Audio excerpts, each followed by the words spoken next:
Bismillahirrahmanirrahim. Assalamualaikum warahmatullahi wabarakatuh.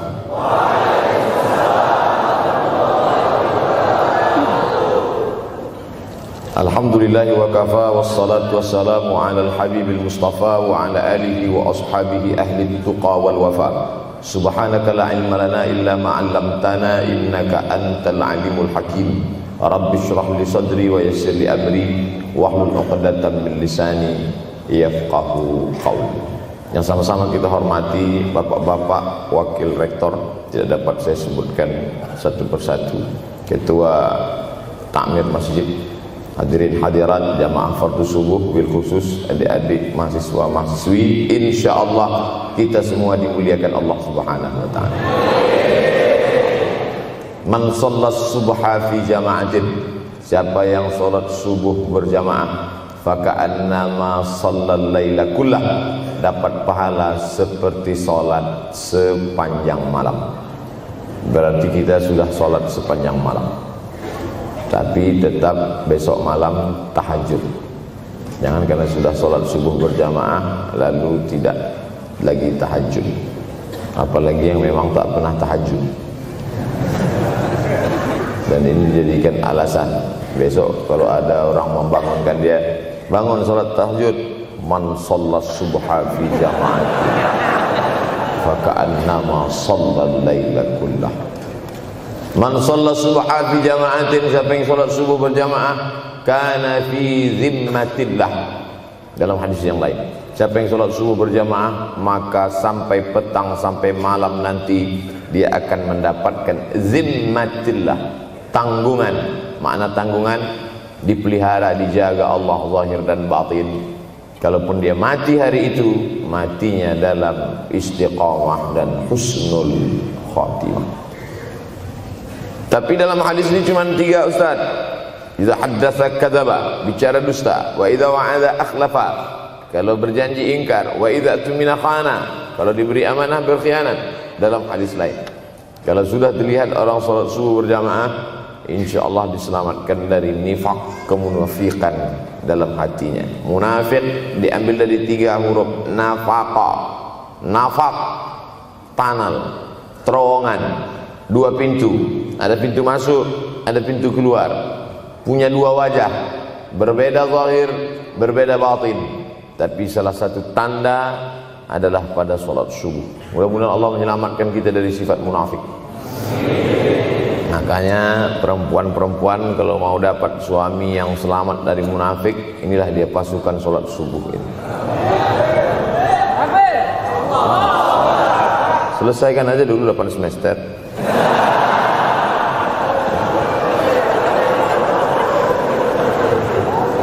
Imam Abu Ja'far Al-Barzanji menulis dalam syairnya, walamma tamma min hamlihi, ketika sempurna hamil Aminah, syahrani 2 bulan, ala ashhuril aqwalil marwiyah, menurut riwayat yang masyhur, tufiya bil madinatil munawwarati abuhu Abdullah, meninggallah abuhu, bapaknya, bapak Nabi Muhammad SAW, Abdullah bin Abdul Muttalib bin Hashim bin Abdi Manaf bin Qusay, di kota Al-Madinah Al-Munawwarah. Ketika itu usia Nabi 2 bulan dalam kandungan.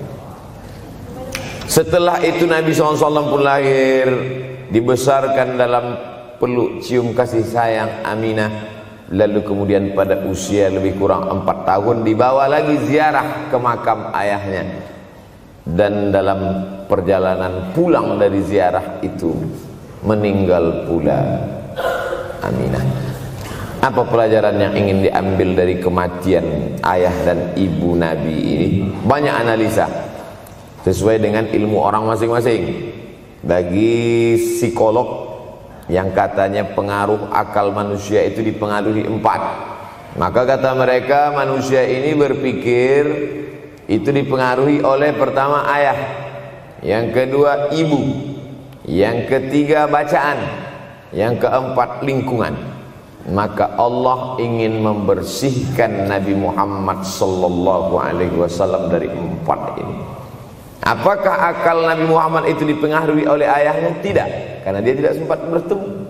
Apakah Nabi Muhammad SAW itu akalnya dipengaruhi oleh ibunya? Tidak, karena 4 tahun sudah meninggal dunia. Apakah Nabi Muhammad SAW itu dipengaruhi oleh bacaannya? Tidak, karena Nabi tidak bisa membaca. Walladzi ba'atsa fil ummiyina rasulan minhum. Allah yang mengutus dia kepada umat yang ummi, la yaktub wa la yaqra, tak menulis dan tidak membaca. Minhum, dan dia bagian dari mereka, dia juga tidak bisa tulis baca. Apakah Nabi Muhammad SAW itu dipengaruhi oleh lingkungannya? Tidak, karena di lingkungannya zina begitu bebas, tipu muslihat, dan dia tetap dengan jati dirinya bergelar Al-Amin, orang yang paling amanah menurut para psikolog. Tapi ada analisa lain. Mengapa ayahnya meninggal ketika dia berusia 2 bulan dalam kandungan, dan belum sempat pula dia mendapatkan kasih sayang seorang ibu? Di situ pula dia meninggal dunia, ibunya saat dia berusia 4 tahun. Maka salah satu analisanya adalah Allah ingin menjaga Nabi Muhammad SAW tidak sempat durhaka pada ayah dan ibunya, karena orang yang durhaka tak layak menjadi Rasul utusan Allah Subhanahu wa ta'ala. Makanya sehebat-hebatnya bapak Nabi Ibrahim bernama Azar. Apa kata Azar? Wa idh qala Ibrahimu li abihi Azara. Ingatlah ketika Ibrahim berkata kepada bapaknya Azar, atattakhidhu asnaman alihah. Mengapa engkau menjadikan berhala ini sebagai Tuhan, wahai bapakku Azar?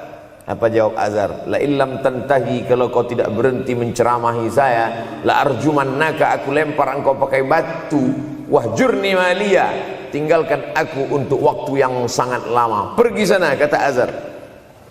Apa jawab Nabi Ibrahim alaihissalam? Salamun alaika, selamat untukmu wahai ayahku Azar. Aku akan memohonkan astaghfirulaka rabbi, memohonkan ampun kepada Allah dosa-dosamu supaya diampunkan Allah. Innahu kana bi hafiyya, sesungguhnya Allah amat sangat sayang dan mengabulkan doa-doa. Nabi Ibrahim sempat bertemu dan tidak melawan. Tapi Nabi Muhammad SAW beda dengan Nabi Ibrahim. Allah buat Ibrahim tidak melawan, tapi ayahnya menjadi durhaka kepada anak. Sedangkan Nabi Muhammad SAW dua-dua dan dijaga Allah Subhanahu wa ta'ala. Nabi Muhammad dijaga sehingga tidak sempat durhaka kepada Abdullah dan Aminah, dan Allah pula menjaga Abdullah, menjaga Aminah, sehingga tidak sempat menyakiti manusia yang paling mulia, Nabi besar Muhammad sallallahu alaihi wasallam. Saya tidak memilah-milih nabi-nabi, karena kita memang tidak boleh la nufarriqu baina ahadim mir rusulih. Kita tidak boleh membeda-bedakan antara satu nabi dengan nabi yang lain. Lalu yang membedakan itu siapa? Allah Subhanahu wa ta'ala. Dari cara panggilnya saja berbeda. Kalau Nabi Adam dipanggil Allah, ya Adam uskun anta wa zawjukal jannah. Nabi Yahya dipanggil Allah, ya Yahya khudhil kitaba biquwwah. Nabi Isa dipanggil Allah, ya Isa inni istafaituka 'alan nas. Tapi Nabi Muhammad SAW, Allah tidak pernah manggil dia ya Muhammad. Allah panggil dia dengan 2 sebutan. Pertama, ya ayyuhar rasulu balligh, wahai Rasul. Dalam panggilannya yang lain, ya ayyuhan nabiyyu jahidil kuffar. Bukan kita yang membedakan, Allah yang membedakan cara panggilan untuk Muhammad sallallahu alaihi wasallam. Begitu juga dengan berdoa. Kalau Nabi Musa alaihissalam, dia yang berdoa, Rabbis shrahli sadri, lapangkan dadaku, wa yassirli amri, mudahkan urusanku. Tapi Nabi Muhammad tidak berdoa, Allah langsung memberi. Apa kata Allah? Alam nashrah laka sadrak. Apakah belum kulapangkan dadamu? Wa rafa'na laka dzikrak. Kami angkat beban. Allazi anqadha dhahrak, yang membebani pundakmu.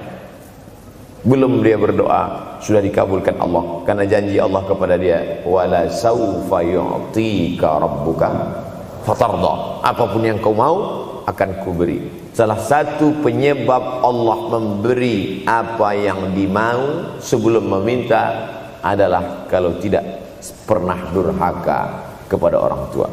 Oleh sebab itu judul yang diberikan kepada saya, Ustaz Abdul Somad, nanti tablik akbar di kampus Universitas Ahmad Dahlan, apa temanya?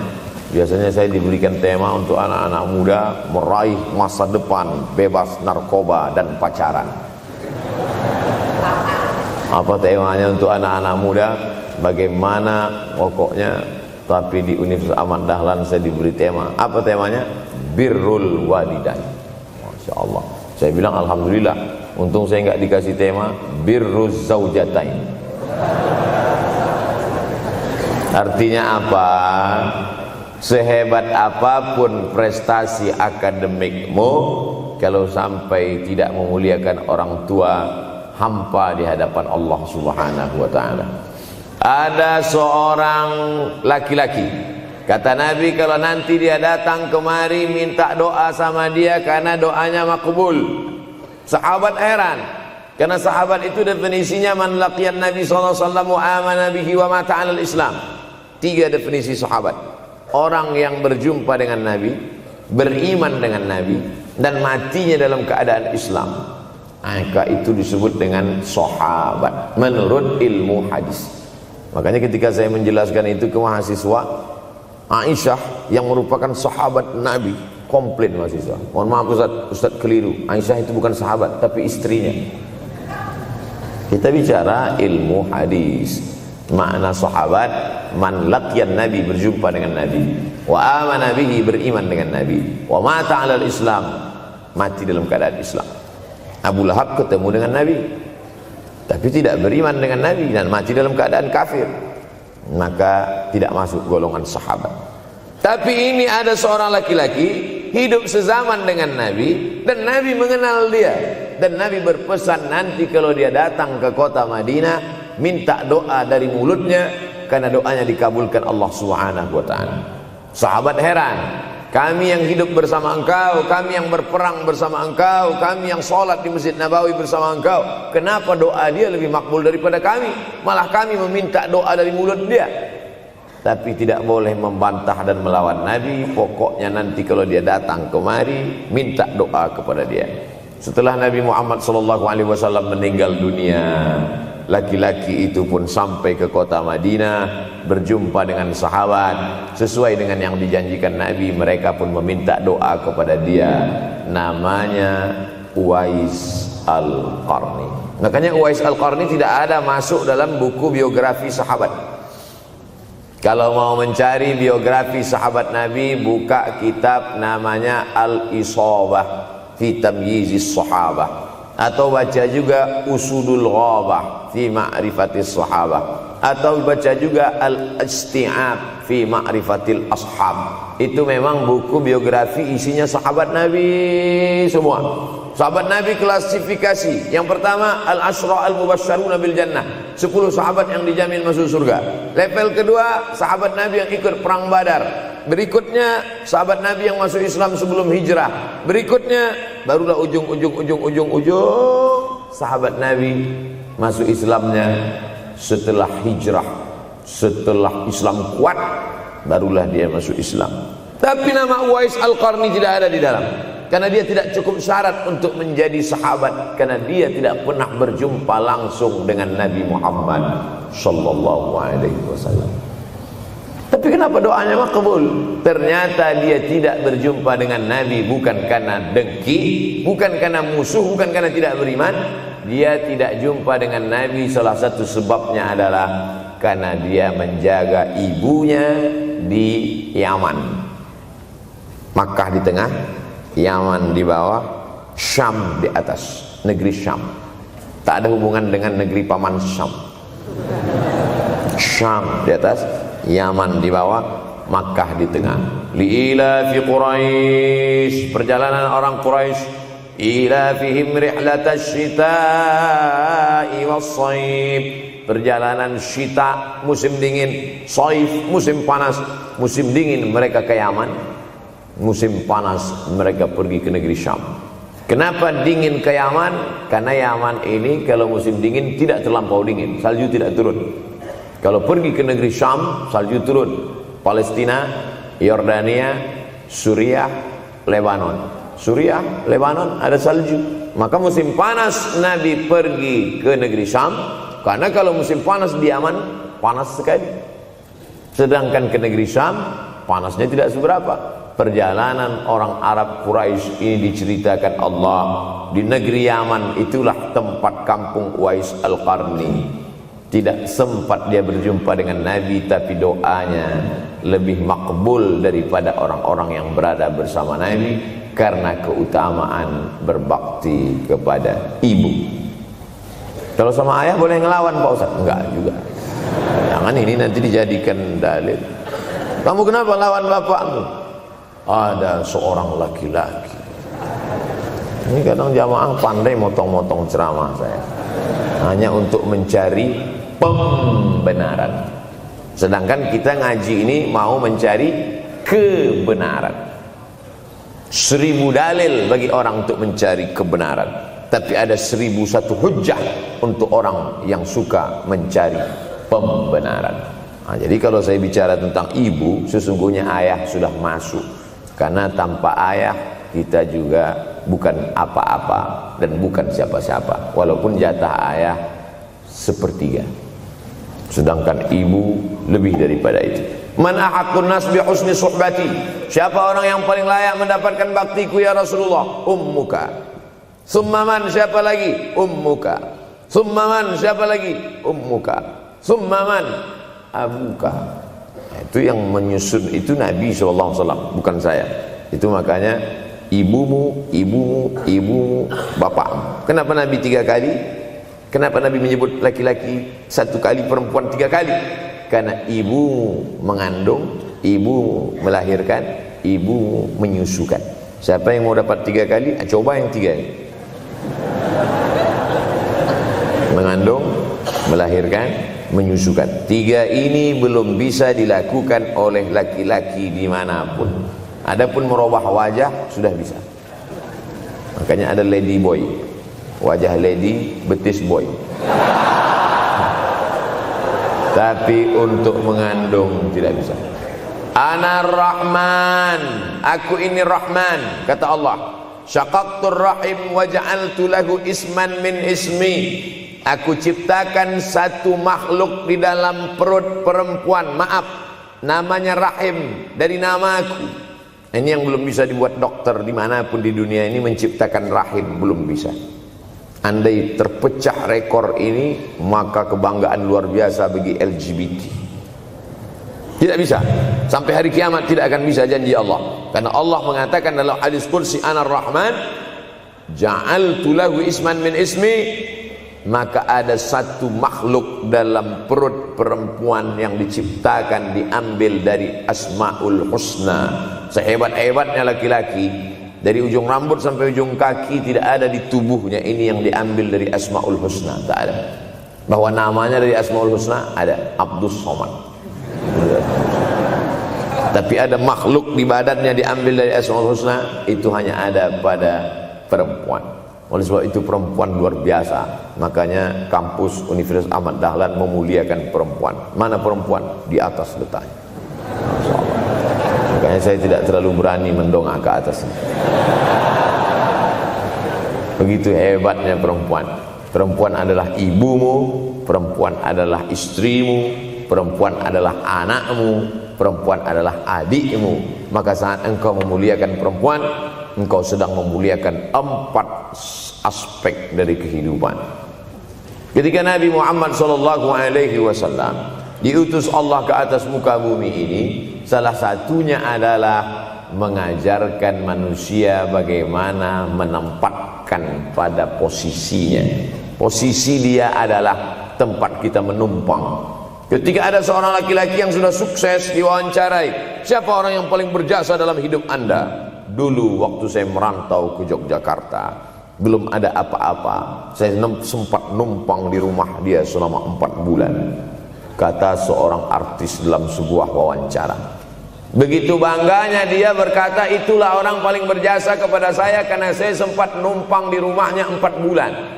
Tapi ada yang dia lupa, bukan rumahnya yang kau tumpang, bukan ruang tamunya yang kau diami, sempat numpang di perutnya 9 bulan 10 hari. Tak pernah kau sebut. Angkat tangan yang tidak menumpang di rahim, langsung dari planet Mars langsung kemari. Enggak ada. Mr. Bean yang kita semua sehebat apapun pernah menumpang di perutnya. Oleh sebab itu makanya dosa yang paling mengerikan adalah kalau ada orang jual sabu-sabu, peminum khamar, di dunianya bahagia, happy, senang. Itu Ustaz, pengedar narkoba, hidupnya aman, adem, ayam, tentram. Di akhirat azabnya baru diberikan Allah Subhanahu wa taala. Ada orang yang pelakor senior tapi hidupnya di dunia senang-senang saja, di akhirat nanti azabnya ditunda. Namanya istidraj. Istidraj diambil dari kata daraja, tertunda. Azab yang tertunda. Sudah jadi judul sinetron. Azab yang tertunda. Tapi ada satu perbuatan dosa yang pasti di dunia dirasakan. Apa itu? Durhaka pada orang tua.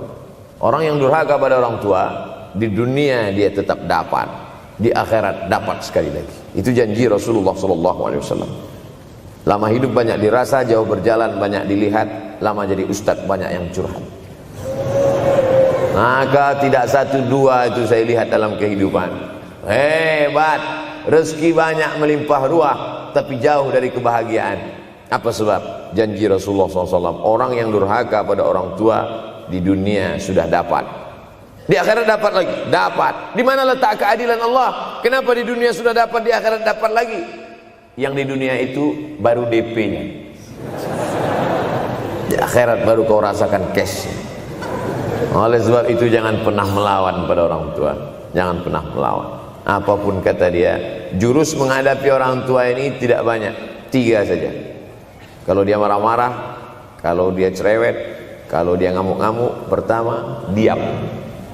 Pulang kampung marah aja. Saya bolak-balik kirim uang belanja, kenapa kamu IP-nya 2,0? Diam.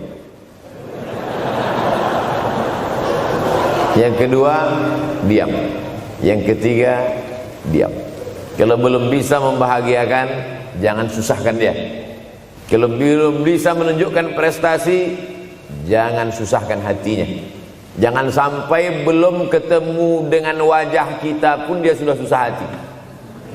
Baru nama kita muncul di HP-nya, kumat darah tingginya. Bunyi handphone dia lihat nama kita di situ, langsung berubah detak jantung. Karena ternyata bukan nama kita di situ dia buat. Siapa? Troublemaker. Oleh sebab itu jangan susahkan orang tua. Saya tidak ujuk-ujuk langsung jadi ustadz. Saya sempat jadi mahasiswa terlama di dunia. Saya kuliah di Mesir tahun 1998 sampai 2002. 4 September 1998 menginjakkan kaki di Kairo.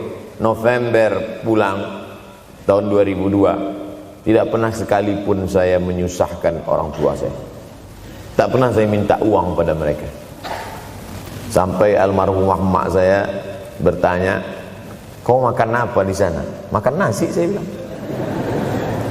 Dari mana dapat uang? Beasiswa saya cukup, mak. 162 pon. 50 untuk makan, 50 untuk rumah, tinggal 62. 20 dibagi lagi untuk ongkos, 20 untuk buku, 20 disimpan, mana tahu demam sakit gak ada uang. Sampai pulang. Sampai akhirnya dia kasih tanya, gimana caranya ngirim uang supaya nanti di akhirat kalau Allah bertanya, pernah gak ngirim uang? Pernah. Ya, saya tak mau menyusahkan. Saya menganggap kalau nanti saya minta hatinya susah, Kalau nanti saya banyak minta, saya tak bisa balas, maka saya bukan berarti mengajak adik-adik tidak minta uang. Saya paham, tak semuanya dapat beasiswa. Artinya minta, cuman kalau minta ya pulang nanti sampaikan ke orang tua, saya sudah dengar ceramah Ustaz Somad, maka saya tidak minta lagi, Mas. Tidak.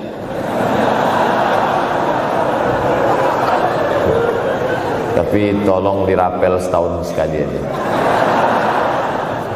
Kalau mau merasakan bagaimana sayang mereka, coba hilangkan sayangnya itu agak 1 bulan, 2 bulan, 3 bulan, itu baru terasa. Karena sifat manusia ini kalau sudah tidak ada baru terasa.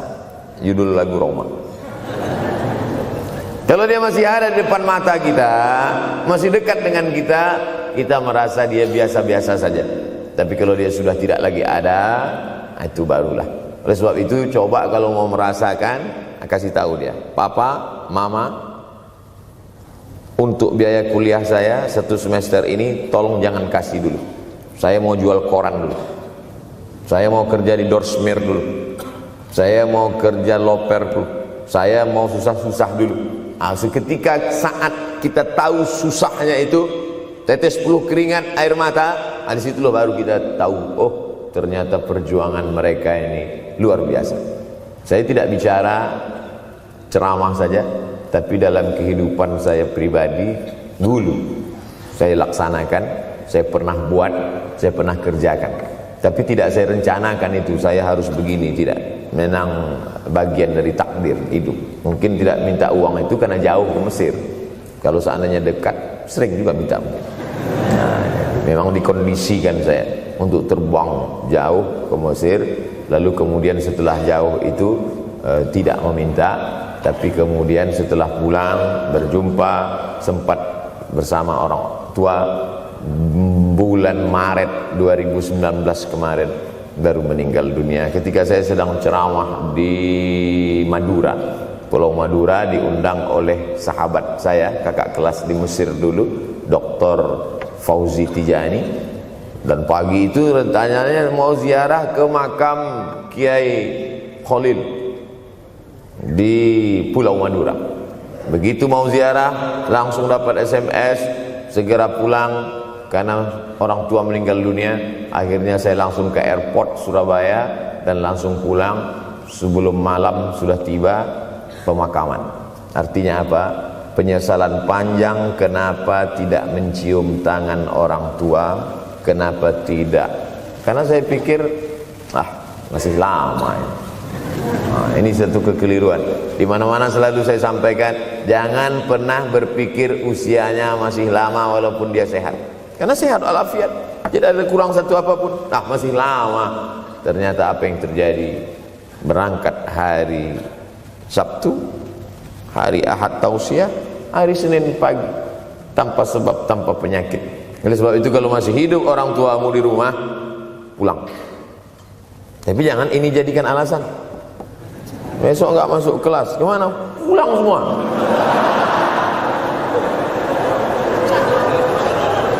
Pulang sesuai dengan kondisi, situasi dan keadaan. Pulang. Kalau masih bisa membahagiakan dia apa makanan kesukaannya, belikan. Suka makan apa dia? Belikan. Itu yang dia inginkan.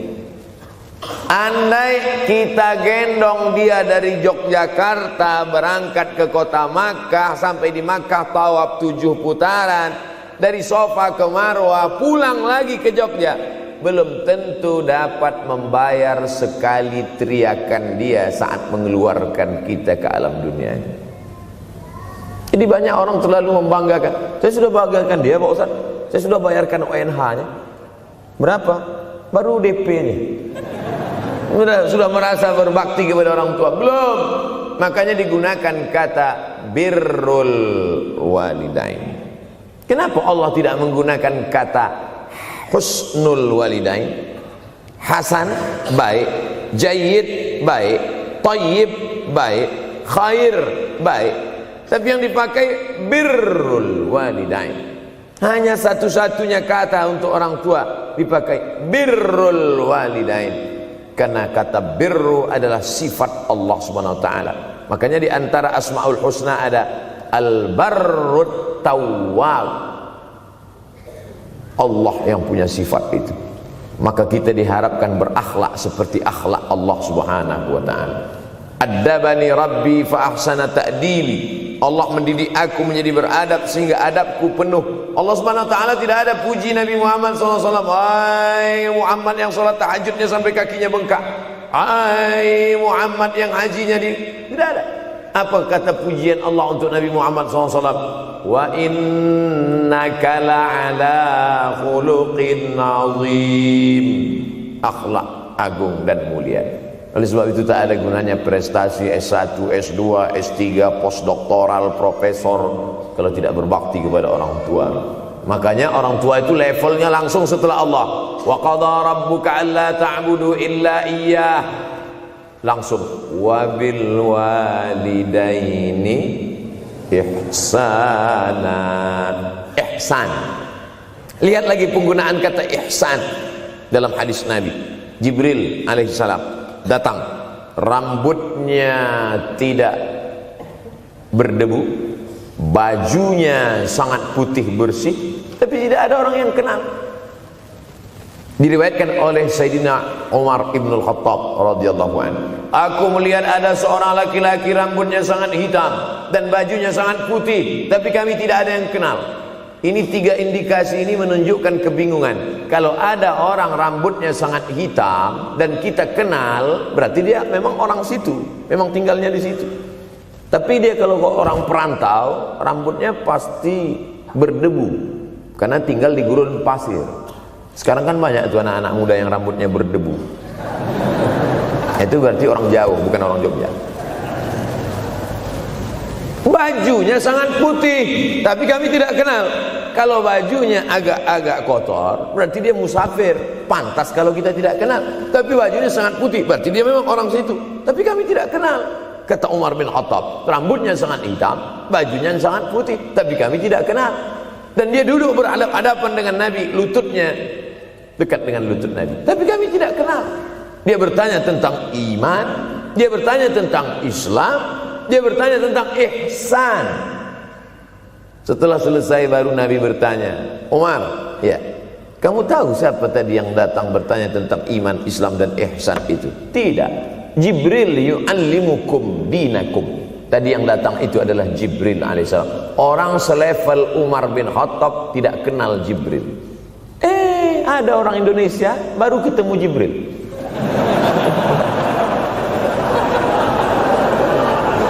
Umar bin Khattab kalau lewat di suatu jalan, kalau Umar bin Khattab lewat jalan Sudirman, maka setan lari ke jalan lain. Ini ada orang satu perjalanan sama setan,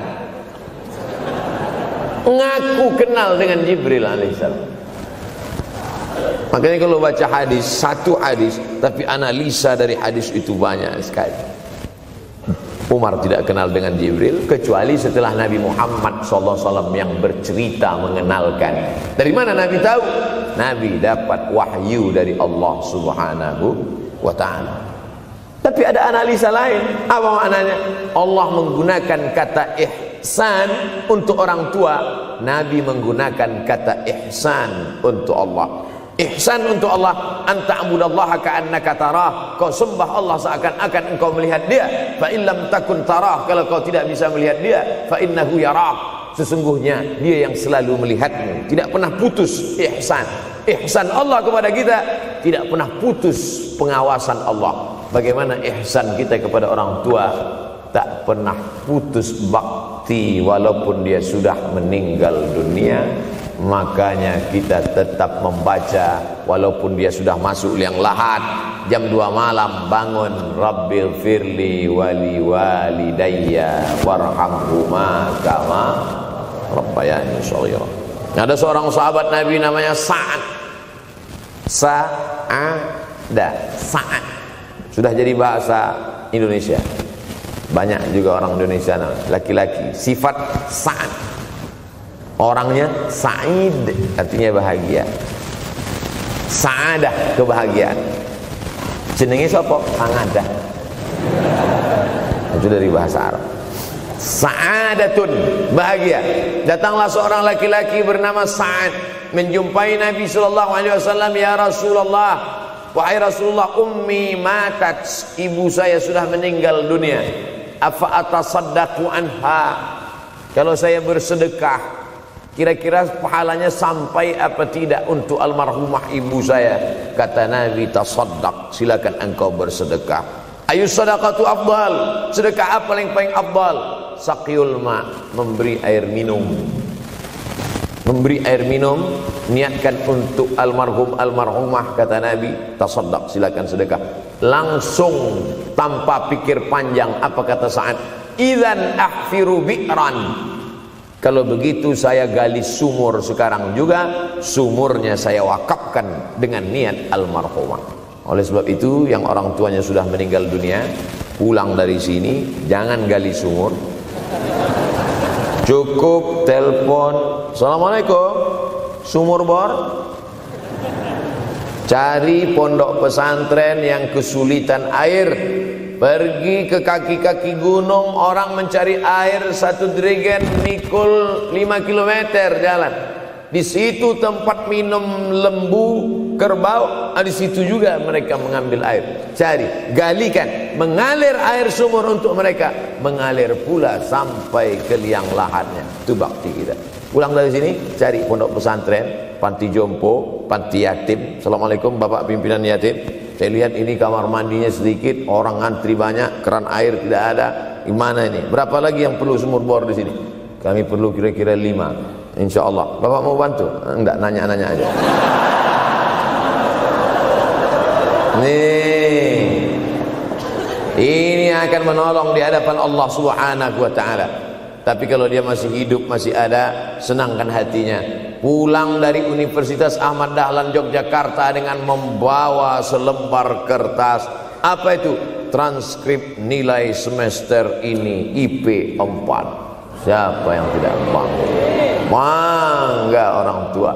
Saya pulang dari Mesir, saya bawa ijazah LC. Satu lagi ijazah dari Maroko, MA. Ini mak, ijazah LC MA. Saya lihat dia nampaknya tak bahagia.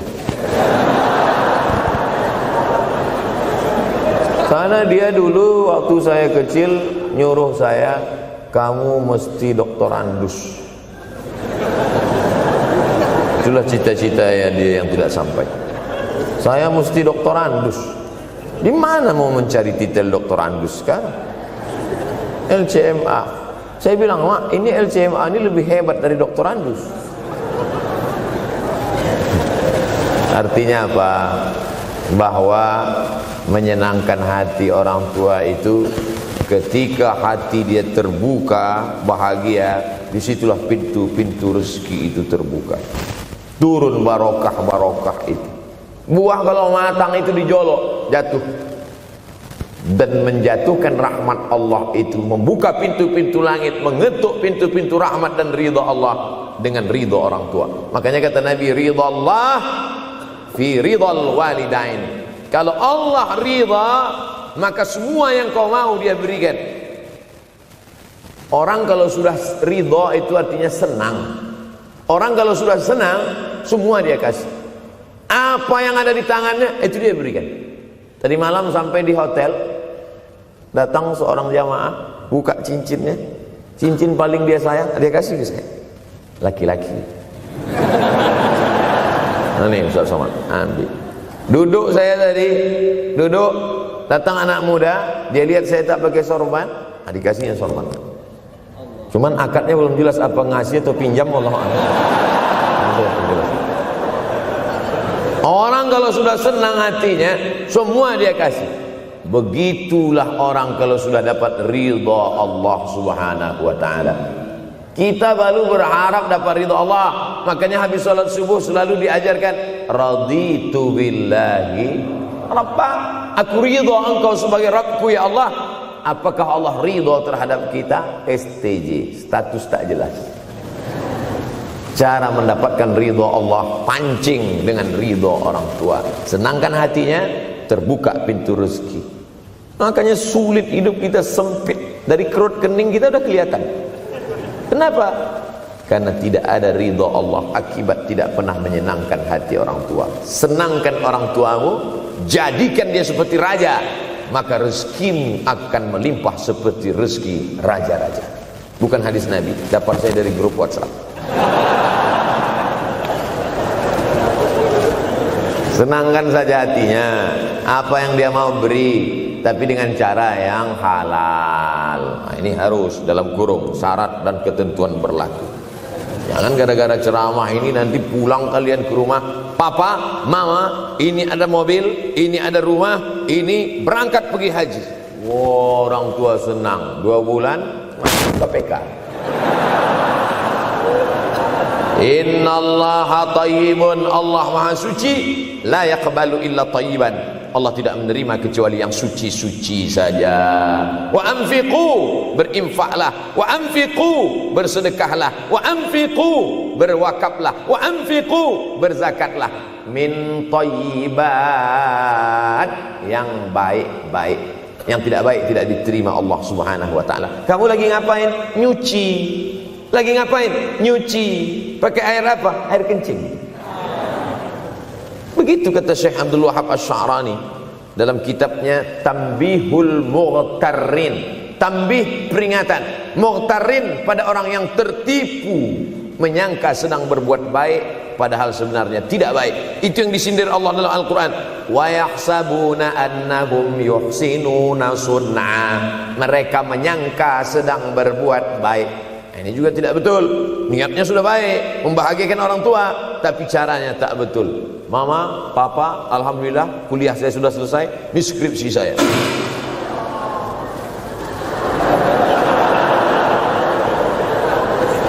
Masya Allah. Bayangkan kalau kiamat tiba-tiba terjadi. Begitulah agaknya terkejutnya kita. Kiamat terjadi tapi belum sempat berbakti kepada orang tua. Dosa belum sempat meminta maaf. Silap dan salah berapa kali kita kencing di kainnya yang bersih. Berapa kali dia tidak jadi tahajud gara-gara kita menangis dari Isya sampai subuh. Pakai pengawet nangisnya. Tapi kita tak pernah sadar itu. Kita menganggap kita di dunia ini dibesarkan angin. Kita menganggap kita ini bangsawan, bangsa yang hidup di awan. Berapa kali dia tidak jadi sholat duha gara-gara kita kencing. Berapa kali nasi yang sudah mau disuap masuk ke mulutnya tak jadi. Bahkan dia tidak makan sama sekali. Dan berapa kali makanan dia belikan hanya untuk susu, hanya untuk menyenangkan kita. Pernah kita balas. Dan dia tidak pernah minta balas itu. Oleh sebab itu, siapa yang mengingatkan? Abdul Somad diberikan judul berat ini. Judul yang paling berat ceramah tentang orang tua, tentang ibu, tentang ayah. Jarang saya mau menerima judul-judul pengajian. Ini pun dikasih tahu setelah sampai di sini. Maka saya belok-belokkan dikit. Ini air mata udah mau menetes, belokkan lagi. Nanti kalau saya nangis di sini, siapa yang ceramah kalau saya nangis? Oleh sebab itu maka yang orang tuanya masih ada, beruntung dan bertua, bawakan dia rumah makan. Ada sahabat saya namanya Ustadz Lukman di Pontianak. Pontianak, bukan Kuntilanak. Mereka punya program namanya Bawa Ibu ke Rumah Makan. Keren nama programnya. Bawa orang tua ke rumah makan. Nanti hari libur adik-adik anak-anakku sekalian libur, bawa ayah, bawa ibu ke rumah makan. Ketika Ustadz Lukman cerita itu ke saya, Ustadz Somad, kita punya program baru nih. Apa nama programnya Ustadz? Bawa ibu ke rumah makan. Alhamdulillah Ustadz Lukman, seluruh rumah makan di Pekanbaru tempat tinggal saya itu semua sudah saya bawa. Emak almarhumah saya bawa sup tunjang, saya bawa rendang, saya bawa goreng ayam, saya bawa goreng puyuh, saya bawa. Cuman ada rumah makan ular sawah itu yang tak saya bawa singgah. Lain dari itu sudah saya bawa. tak ada penyesalan dalam hati, senangkan hatinya. Apa pakaian yang dia suka. Orang tua itu tidak minta yang besar, asal ada saja. Pulang dari Yogyakarta sampai ke rumah, ini tadi ada nampak sedikit tanda terkenang, kalau banyak makan sendiri. Ketika dia senang melihat itu, bahagia hatinya, nampak senyum di tepi bibirnya, pada saat itulah rahmat Allah terbuka, pada saat itulah ridha Allah datang. Mengapa sulit mencari pekerjaan, mengapa payah mencari penghidupan? Salah satu yang mempersempit ridha Allah itu adalah karena tidak berbakti kepada orang tua. Oleh sebab itu maka judul tema yang diberikan birrul walidain, berbakti kepada orang tua, bahagiakan. Ini ada juga ini anak-anak yang sudah sukses ini, papa, mama sudah meninggal, papa jangan risau, silakan terbang ke Yogyakarta, ada adik di sana, silakan terbang ke Surabaya, ada kakak di sana, silakan terbang ke Kuala Lumpur, ada keluarga di sana, jangan hiraukan. Kata bapaknya, kalian terbangku saja kalian pikirkan, kemana aku hinggap tak kalian pikirkan. Ada sebagian orang ketika ibunya meninggal dunia, marah dia, mengamuk dia anggap kebahagiaan itu sudah hilang, padahal membahagiakan orang tua dua-dua adalah tanggung jawab kita. Kalau dua-duanya sudah tidak ada Pak Ustadz, masih ada keluarga, al-khalah bimasabatil saudara ibu, kakak ibu, adik ibu, sama seperti ibu, sambung lagi silaturahim, buat dia senang, buat dia bahagia. Man ahabba yubsatalahu fi rizqihi, siapa yang mau lapang rezekinya, wa yunsa'alahu fi asarihi, dipanjangkan umurnya, falyasil rahimahu, hendaklah dia menyambung tali silaturahim. Saya ceramah di satu kota. Sampai di kota itu saya melihat rumah besar, megah, mewah, seperti istana. Cuman saya segan mau nanya, nggak mungkin saya tanya, Pak, ini hasil dari apa? Saya tengok, saya ngangguk. Kawan-kawan saya yang ikut di situ seperti ngelihat kucing semuanya. Mantap. Setelah duduk, makan, habis makan, minum, habis itu Sohibul Bait yang punya rumah pun cerita, Ustadz Abdul Somad, iya Pak, dulu ini hanya bambu-bambu yang dikasih daun, yang dikasih terpal. Tempat apa Pak? Tempat ibu saya buat pengajian. Setiap tahun dibuat begitu, pasang tiang-tiang kayu, pasang terpal, daun-daun, pengajian ramai. Sampai akhirnya saya berkata, Bu, pengajian kita hentikan saja, stop. Saya tidak sanggup lagi pasang tenda, pasang terpal ini. Tapi akhirnya apa kata ibu saya? Nanti setelah saya tidak ada, pengajian ini terus kamu buat. Allah bukakan pintu rezeki Ustaz Somad. Inilah yang terjadi sekarang. Saya belikan orang tua saya itu rantai, saya belikan gelang, saya belikan cincin. Bulan depan saya datang, sudah nggak ada lagi. Mana gelangnya Mak? Nggak ada. Mana rantainya Mak? Nggak ada. Mana cincinnya? Nggak ada. Kemana? Itu kan emas mahal. Sudah saya jual. Untuk apa? Untuk bersedekah ke fakir miskin. Rupanya gelangnya, rantainya itu habis dia berikan sedekah fakir miskin. Tobatkah si bapak untuk berbakti? Tidak. Bulan depan dia belikan lagi. Sampai akhirnya diberikan Allah balasan melimpah ruah. Ternyata ini rahasia dari keberhasilan hidup, karena menyenangkan hati orang tua. Saya tak sebut nama, saya tak sebut lokasi, tapi yang mau berkunjung nanti saya kasih lokasi tepatnya. Saya kasihkan nanti alamat dari Google, saya kasih, supaya melihat secara nyata. Kalaulah rezeki itu hanya diberikan kepada orang yang bersungguh-sungguh, pergi pagi pulang petang, peras keringat, banting tulang, maka tentu yang kaya itu adalah sapi yang membajak dari pagi sampai sore. Kalaulah kekayaan, keberhasilan itu diberikan yang paling pandai memanjat, maka tentu yang kaya itu monyet. Tapi Allah berikan kepada siapa yang dia ridhai. Dan penyebab ridha Allah itu adalah karena orang tua yang senang hatinya. Yang sempat durhaka, tidak sempat minta maaf, meninggal dunia dia sudah, apa boleh buat? Kau sudah booking seat di neraka. Yang sudah sempat durhaka, tidak sempat minta maaf, meninggal dunia gara-gara dia pecandu narkoba, pemabuk, pezina, mati. Orang tua dalam keadaan susah. Berapa kali saya ketemu ibu-ibu selesai pengajian, pergi saya ke tempat parkir, ibu tua 70 tahun menangis. Ibu nangis kenapa bu? Anak saya Pak Ustadz. Kenapa dia? Disuruhnya saya jual tanah. Mama jual tanah. Untuk apa mama megang tanah? Udah tua aja pun jual.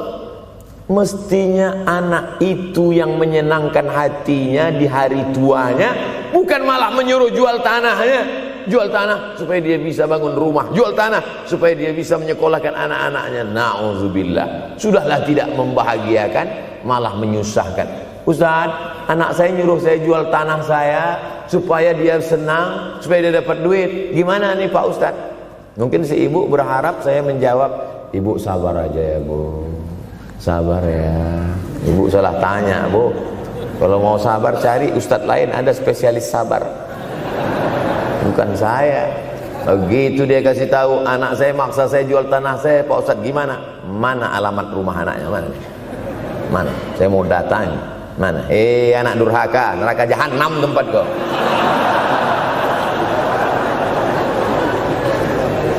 Tak mau dia ngasih alamat.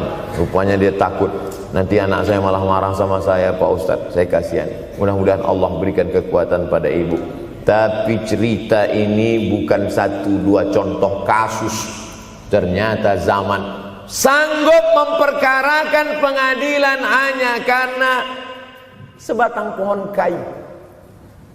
Atau cuma saya yang dapat berita itu? Adik-adik ada juga dapat kiriman itu? Sanggup memperkarakan sebatang pohon kayu. Padahal kalau kau jual semua kebunmu itu, belum tentu dapat menebus. Datang seorang laki-laki mengadu kepada Nabi Muhammad SAW. Ya Rasulullah, ini bapak saya ini kurang ajar sekali. Bapaknya kurang ajar? Diambilnya harta saya ya Rasulullah. Gimana ini ya Rasulullah? Apa kata Rasulullah SAW? Anta wa maluka li abik. Anta sampai ke tempat kita jadi ente. Anta wa maluka, ente, harta ente, li abik, punya bapakmu. Jangankan hartamu yang di rumah itu, dirimu pun punya bapakmu. Nabi membela, seolah-olah Nabi berkata, apa yang diambil itu belum ada apa-apanya dibandingkan melepuh kulitnya untuk memberikan engkau sesuap makanan yang halalan thayyibah. Orang yang durhaka pada orang tuanya, insya Allah anaknya juga akan durhaka kepada dia. Oleh sebab itu maka jangan pernah durhaka. Kalau sempat durhaka lalu kemudian meninggal dunia dia Pak Ustaz, sudah meninggal pun tetap masih bisa berbakti. Pertama dengan doa, kedua dengan sodakoh. Kalau kebetulan rezeki banyak sodakoh. Kalau tidak ada rezeki melimpah, doa. Bangun malam, Rabbi firli wali walidayya warhamhuma kama Rabbi firli, ya Tuhanku ampunkan aku, wali walidayya, ibu dan ayahku, warhamhuma, sayangi mereka berdua, kama, sebagaimana Rabbayani shaghira, sebagaimana mereka mendidik aku. Coba kita lihat susunan kalimatnya, seperti ada kekeliruan kalimat. Na'udzubillah, mana mungkin kalimat Allah keliru. Allah ingin menegur kita, sayangi mereka sebagaimana mereka mendidik aku. Mestinya kalimatnya kan tidak begitu, sayangi mereka sebagaimana mereka menyayangi aku. Tapi ternyata sayang belum tentu mendidik, tapi mendidik pasti sayang. Karena bunyi kalimatnya, sebagaimana mereka mendidik aku. Jadi banyak juga anak-anak ini tidak sayang karena salah didik.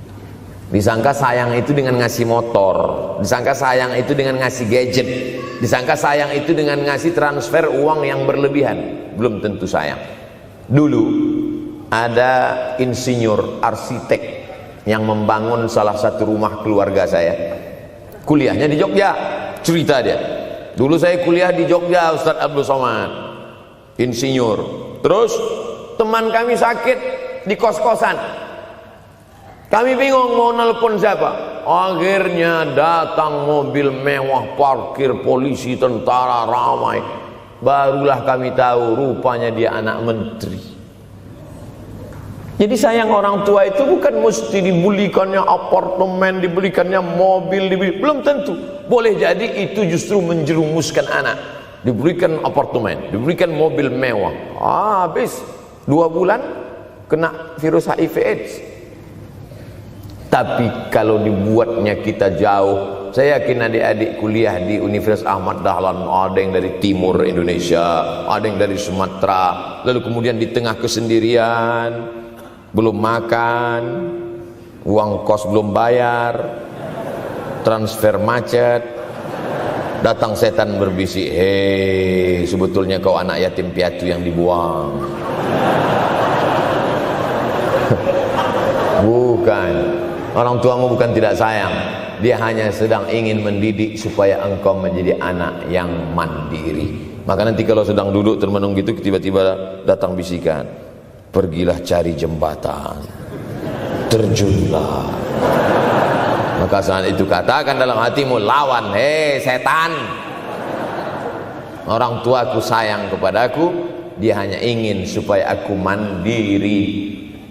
Ada orang tua yang salah didik kepada anak-anak, sampai mengikat tali sepatu pun anak tidak pandai. Baru mau mengikat tali sepatu, sudah diikatkan. Baru mau makan, sudah disuapkan. Akhirnya anak tidak punya keberanian untuk hidup. Harta dia punya, uang dia punya, materi dia ada, satu yang dia tidak punya, tidak ada mental. Tapi anak-anak, adik-adik Universitas Ahmad Dahlan adalah orang yang punya keberanian untuk hidup. Betul? Yang di hadapan saya ini, siapa yang tidak punya keberanian hidup? Ini yang jam 5:30 masih belum hidup lagi. Ada ini tidak punya keberanian untuk hidup, hidupnya terlambat. Tapi mahasiswa Universitas Ahmad Dahlan punya keberanian untuk hidup. Bahkan mungkin dia lebih dulu hidup daripada saya. Lebih dulu bangun dia tadi. Alhamdulillahillazi ahyana ba'da ma amatana wa ilaihin nusyur. Tengok jam. Oh, rupanya masih jam 1, tidur lagi. Saudaraku yang dimuliakan Allah Subhanahu wa taala. Maka my life, my adventure. Hidup saya adalah petualangan saya. Ini yang mau kita harapkan. Berani menghadapi tantangan. Ada orang yang menganggap hidup ini ya simpel-simpel aja lah Pak Ustaz. Tapi ada orang ingin hidup ini penuh dengan perjuangan. Sama seperti makanan. Ada orang simpel aja, nasi, kecap, telur rebus, dah cukup. Tapi ada orang mau ada goreng ayamnya, ada rendangnya, ada supnya, ada tom yumnya, ada lengkap semua. Begitu juga hidup ini. Ada orang yang simpel aja, ambil goreng ikan, makan. Tapi ada satu lagi enggak, pergi naik mobil sampai ke tepi hutan, naik motor, habis itu nyewa speedboat sampai di tengah laut mancing, ujung-ujungnya ikan juga. Yang dia nikmati bukan ikannya, tapi yang dia nikmati adalah proses untuk mendapatkan ikannya. Faham? Itu enaknya ngomong sama mahasiswa. Coba kalau yang masyarakat biasa, kita udah capek cerita, selesai ada pertanyaan, Ustaz maksudnya tadi apa ya? Aduh, capek gitu. Saya terus terang kalau ceramah di depan mahasiswa ini bangkit semangat saya lagi. Ini sekarang rasa-rasa umur 24. Tapi begitu nanti sudah mulai agak jauh dari mahasiswa, balik 42 lagi. Nah, makanya saya senang kalau diundang ke kampus-kampus. Saya kalau di Jogja diundang di kampus terus, walaupun nggak semua nerima.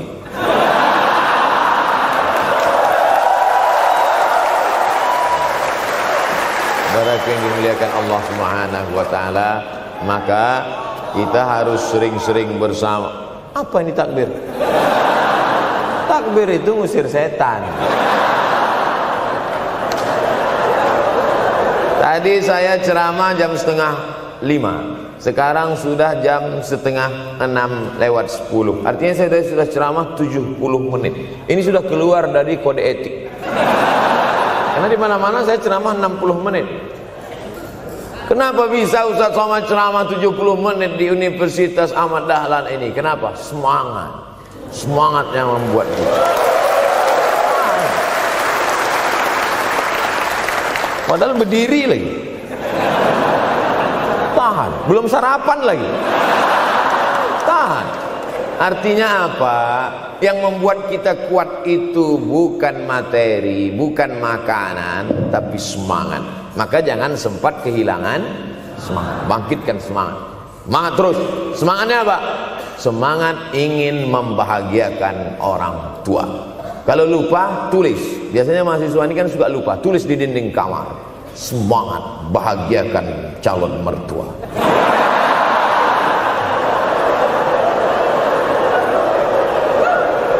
Teman kos-kosan datang ngelihat, loh, kata Ustaz Somad kan orang tua, kenapa ente buat mertua? Sedangkan mertuaku saja kebahagiakan, apalagi orang tua.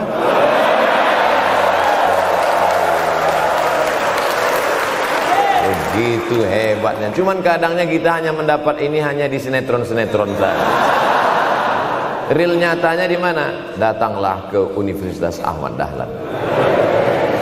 Jadi hidup ini harus ada target yang mau dicapai. Banyak orang targetnya nggak benar.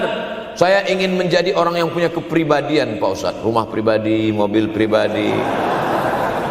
Target bahagiakan orang tua.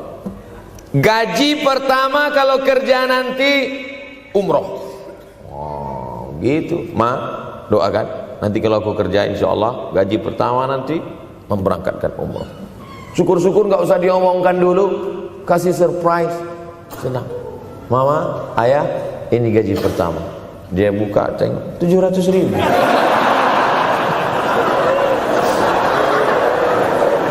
Menangis dia menerima gaji pertama itu, bukan karena harunya sikit. Gitu dia buka amplop, oh kok setitik dong. Haru dia. Kenapa setiap mendapat hadiah dari anak, orang tua selalu meneteskan air mata? Karena kita tidak pernah besar dalam pandangan matanya. Kita sehebat apapun, kita tidak pernah besar di matanya. Di pandangan ibu ayah kita, kita adalah anak kecil yang tapak kakinya 2 jari, panjangnya sejengkal. Maka jangan pernah ceramahi orang tuamu. Jangan mentang-mentang sudah mahasiswa pulang, ayah sini, mama sini, duduk. Assalamualaikum. Bisa. Karena kita tidak pernah besar di mata orang tua. Kita tetap kecil. Walaupun kamu sudah menikah, sudah punya istri, sudah punya anak, kau tetaplah anak-anak dalam pandangan dia. Oleh sebab itu jangan sok besar, jangan sok hebat. Kalau ada pesan yang ingin mau disampaikan, jangan melalui mulut kita, dipinjam mulut orang lain. Tokoh masyarakat, alim ulama, dia ngajinya di mana? Ada yang mau kita perbaiki, jilbabnya mungkin kurang panjang, mungkin ada kebiasaan dia yang kurang baik. Sementara kita udah ngaji, sudah belajar di Universitas Ahmad Dahlan, sudah terpelajar. Membuat dia mau menjadi orang baik tidak mesti dari mulut kita, pinjam mulut orang lain. Assalamualaikum Pak Kades, pinjam mulut Pak Kades sebentar.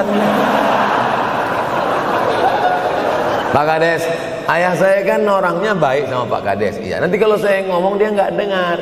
Jadi saya mau tolong Pak Kades. Pak Kades, ayah saya sampai sekarang belum sholat Pak Kades. Jadi tolong Pak Kades nasihati dia. Kata Pak Kades, saya juga nggak sholat. Hancur dunia persilatan. Oleh sebab itu senangkan Ini banyak anak-anak yang udah ngaji, yang sudah aktivis masjid, merasa ingin orang tuanya baik, dia sendiri menceramahi, nggak ketemu, nggak connect dia. Ayah sini, orang yang tidak sholat neraka jahanam tempatnya. Sakit hati, meleleh air matanya. Sekali kau buat air matanya menetes, maka kau akan berenang dalam kesengsaraan. Jangan pernah buat dia menangis. Kalau dia nangis haru Pak Ustaz, nggak apa-apa. Cuman kita kan sulit membedakan mana air mata haru, mana air mata sedih. Sama-sama bentuknya air mata. Makanya ada ungkapan jangan menangis air mata buaya. Kenapa selalu kalau disebut air mata buaya? Karena memang buaya menangis bukan karena sedih, tapi karena kekenyangan. Buaya kalau habis makan orang, keringat, buaya itu tidak ada pori-porinya. Kita kalau berkeringat kan keluar pori-pori, ini keluar air. Buaya nggak ada. Satu-satunya tempat air keluar, nah itulah. Makanya menangis buaya, keluar air mata buaya. Maka jangan sampai kita nangis karena kekenyangan. Haru dia melihat pemberian kita. Di saat itu menetes air matanya, berdoa, dia memanjatkan doa, mengetuk pintu-pintu langit, terbuka. Masya Allah. Tembus. Pantasan doa mahasiswa Universitas Ahmad Dahlan kabul, rupanya pintu terbuka. Doa kepada Allah Subhanahu wa taala. Kadang-kadang kita merasa doa kita yang dikabulkan Allah, kadang-kadang kita merasa sok hebat. Setelah dia meninggal dunia, barulah kita sadar rupanya selama ini kita hanya menumpang doa. Numpang, bukan doa kita yang dikabulkan Allah ternyata, tapi doa dia. Tapi dia tidak pernah cerita itu, dia nggak pernah ngomong. Apa pernah dia panggil kita, sini sebentar, aku sudah capek doain itu. Pernah dia bilang itu. Dia cukup mengadu tengah malam, ya Allah, anakku ini jadikan dia berhasil kuliahnya, ya Allah. Sudah hampir 14 semester nggak selesai-selesai. Dia mengadu kepada Allah Subhanahu wa taala. "Ma, aku susah ini sekarang." Susah kenapa? Skripsiku ditolak terus. Pembimbing kemarin itu mempersulit terus. Berdoa dia tengah malam, "Ya Allah, lapangkan hati pembimbing itu supaya anakku cepat, ya Allah. Kalau enggak, matikan dia, ya Allah." Kabul, 2 hari setelah itu meninggal. Tapi kita tidak bisa request. Oleh sebab itu maka banyak-banyak dekatkan kepada orang tua, senangkan. Saya ceramah di Malaysia, dibawa jamaah ke mall. Ustaz Samad, esok kita tak ada tazkirah, tak ada tausiah. Kita nak pusing-pusing. Pusing-pusing maksudnya mutar-mutar. Pergilah kami ke mall. Sampai di lantai atas saya lihat anak-anak muda nyuapin orang tua. Ada restoran mahal, mewah. Itu kabarnya kalau mampir di restoran itu, makan, itu banyak yang nangis melihat harganya.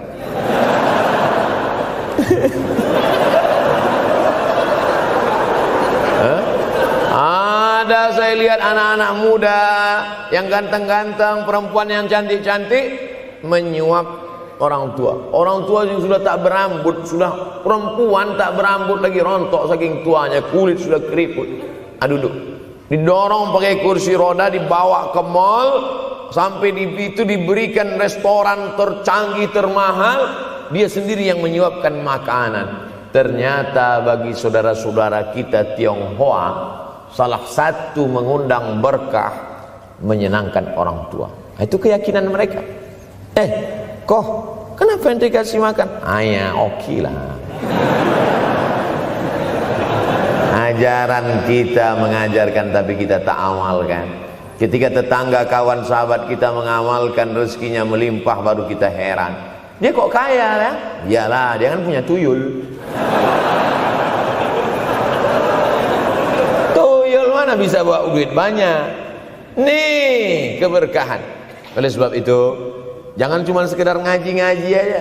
Pulang dari sini, kalau memang tinggal di Yogyakarta atau di luar nanti pas liburan, sisihkan uang, bawa dia ke mall, bawa dia ke restoran, senangkan hatinya, bawa dia jalan-jalan. Cuman tetap juga yang logis. Kalau dia udah tua, janganlah dikasih kacang goreng. Sesuaikanlah, agar-agar kasih. Ini nggak perlu dikunyah. Kiri kanan gol, kiri kanan gol. Orang tua bawa kasih kacang, menyiksa aja.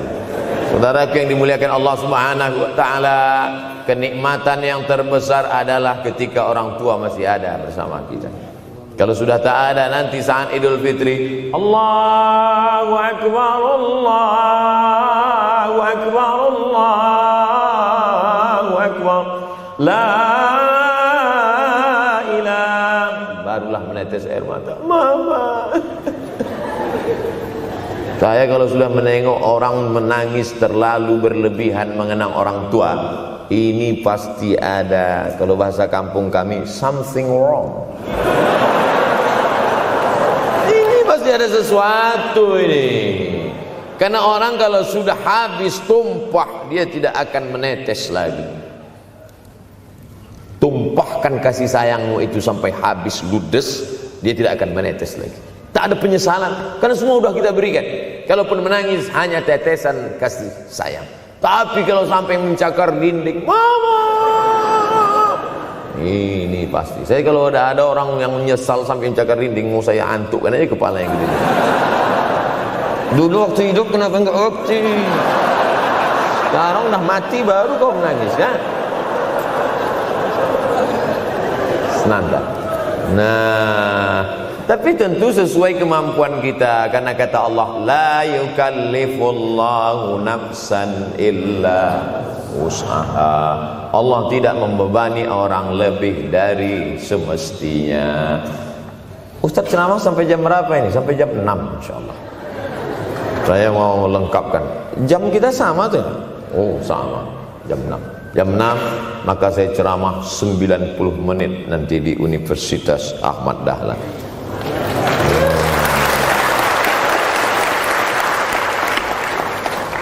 Berceramah di Universitas Ahmad Dahlan merupakan suatu kebanggaan bagi Abdul Somad.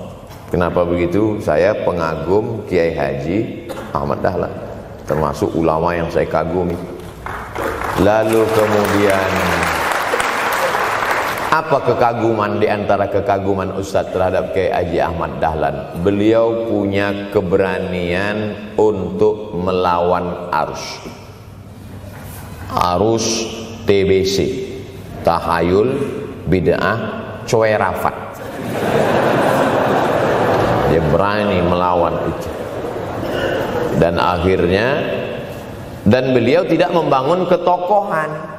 Tidak yang dibangkitkan itu Ahmad Dahlannya, tapi yang dibangkitkan itu metodenya. Yang dibangun itu relnya. Sehingga nanti kalau kereta apinya lapuk, tetap akan ada kereta api baru yang lewat di rel ini. Ini yang dibangun. Dan akhirnya sampai hari ini saya sedang berada di hadapan kereta api yang baru. Ada Thomas.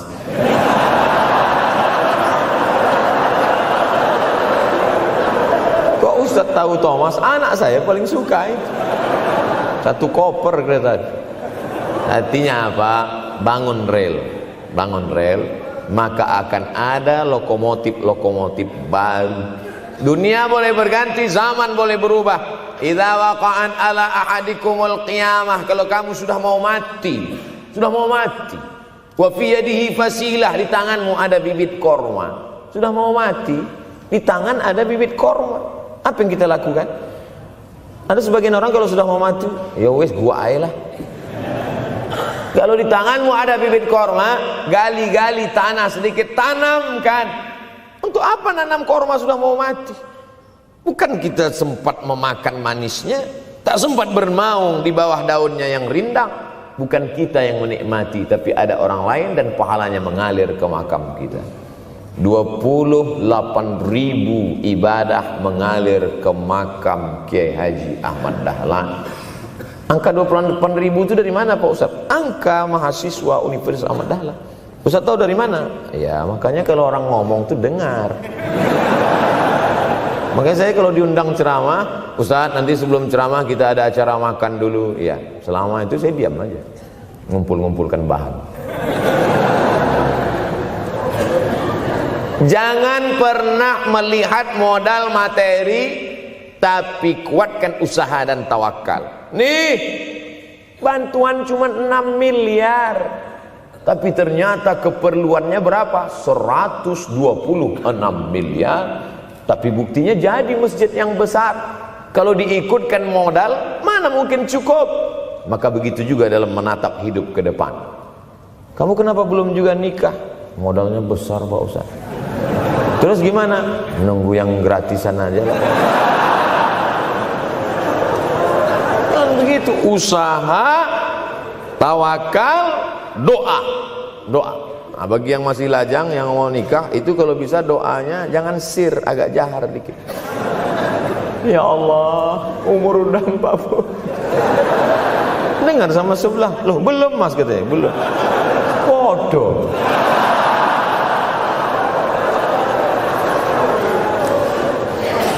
Kira-kira rezeki itu Allah yang ngatur atau kita yang ngatur?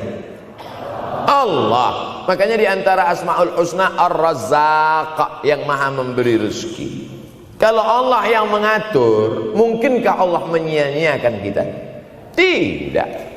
Cicak di dinding, semua tahu, karena dari kecil kita memang sudah diajari lagu cicak. Cicak, cicak di dinding. Ada nggak pernah yang dinyanyikan lagu kadal? Ada. Kenapa mesti cicak? Coba tanya ibu kita yang dulu nyanyikan. Mama, kenapa cicak, Ma? Karena kalau buaya terlalu gede, nak. Kenapa cicak? Dia sedang mengajarkan kita bagaimana cicak dengan segenap kelemahannya. Cicak itu binatang yang lemah, hidupnya aja sungsang. Kita selalu berlawanan dengan cicak. Yang kata kita di atas, kata cicak di bawah. Tapi makanan cicak luar biasa. Apa makanan cicak? Helikopter, nyamuk. Cicak tidak bisa menggunakan tangannya, karena kalau dia pakai tangannya jatuh. Kadang pakai 4 aja jatuh. Selalu kan kejadian accident cicak jatuh. Cicak tidak pernah gunakan tangannya untuk makan, karena dia harus berpegang kuat. Apa yang dia pakai? Lidahnya. Lidahnya dia pakai. Nyamuk yang dia makan. Helikopter. Habis dimakan oleh cicak. Siapa yang paling hebat? Nyamuk. Makanannya darah. Nyamuk masih keluarga Dracula. Tapi Allah SWT mau mengajarkan jangan putus asa, gunakan potensimu, apapun yang terjadi gunakan. Ini sekarang banyak anak-anak muda nih kehilangan semangat. Kalau engkau kehilangan beras masih bisa hidup 3 bulan. Kalau engkau kehilangan air masih bisa hidup 3 hari. Tapi kalau kau kehilangan semangat, kau hanya hidup 3 detik. Tik, tik, tik, mati. Oleh sebab itu jangan sampai kehilangan semangat. Bahasa kitanya putus asa. Sampai dingin tuh lontong. Bukan karena ceramah terlalu lama, bukan. Sampai dingin itu sarapan pagi gara-gara mahasiswa. Ente kenapa? Galau Ustaz. SMS nggak dibalas, telepon nggak diangkat. La ilaha illallah Muhammad Rasulullah. Mahasiswa seganteng ini, sehebat ini, begitu cepat putus asa. Saya aja setua ini, sekurus ini masih banyak yang mau. Lihat tuh komen-komen di Instagram, baca tuh komen-komen di YouTube. Ustadz, jadikan aku yang kedua ya. Masa kalian anak-anak muda gagah perkasa, bangkitkan semangatmu, takbir. Banyak yang belum ketemu jodoh. Saudara yang dimuliakan Allah Subhanahu wa taala, maka bangkitkan semangat. Tapi yang namanya semangat ini tidak bisa bangkit dengan banyak. Kita lihat orang bersemangat, pede di depan orang, pede luar biasa.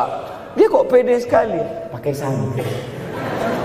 Banyak juga yang semangat, pede luar biasa, rupanya pakai jimat. Kita pede kita bukan karena sabu-sabu, bukan karena narkoba. Pede kita karena kita sudah serahkan semuanya pada Allah. Inna sholati wa nusuki wa mahyaya wa mamati lillah. At-tahiyatul mubarakatun sholawatun thayyibatun lillah. Tapi tetap satu. Jangan nanti mentang-mentang udah dengar ceramah saya at-tahiyatul mubarakatun.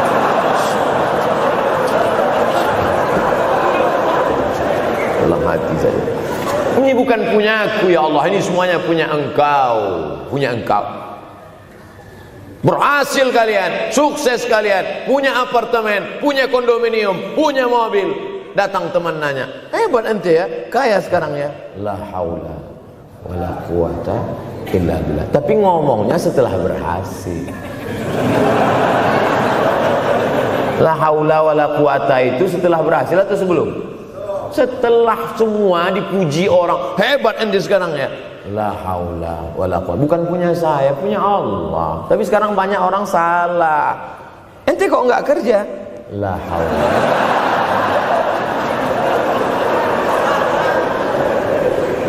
La haula wala quwwata illa billah. Subhanallah, masya Allah, tabarakallah. Menunjukkan manusia lemah, tak punya apa-apa. Dia ingin berkata, ini hanyalah punya Allah. Begitu juga dengan acara ini. Kenapa acara di masjid? Kenapa acara di kampus kemarin ramai melimpah ruah? Bukan karena panitia, bukan karena Ustaz Abdul Somad, bukan karena baleho yang besar, tapi la haula wala quwata illa billah. Pulang dari sini, bangkitkan semangat, senangkan hati orang tua, kejar prestasi, terus kuliah. Mudah-mudahan semuanya selalu mendapatkan kebaikan. Amin ya rabbal alamin. Terima kasih atas segala perhatian. Mohon maaf atas segala kesilapan dan kekhilafan.